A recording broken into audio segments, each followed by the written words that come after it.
So examples of activities that can promote agency, a sense of self-determination among students, and can empower them in their learning, they are usually multisensory in nature. And an example would be a choice menu. The students have a choice of completing, 6 out of 9 squares. Some of them may be more challenging than others. And, the goal is to include everybody and help them meet their learning needs. Flexible workspaces. This gives the students a choice to sit where they learn best. And, when students enter my classroom, sometimes they'll say, "Where do I sit?" And I'll tell them, "You sit where you feel that you will learn best."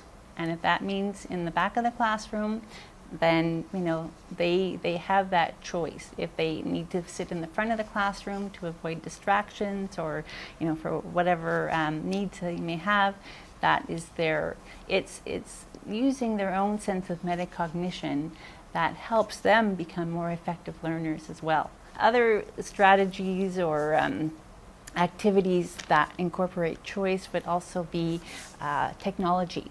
Learning management systems like Google Classroom provides many opportunities for students to pre-learn, to view content at whatever place or time when they are ready.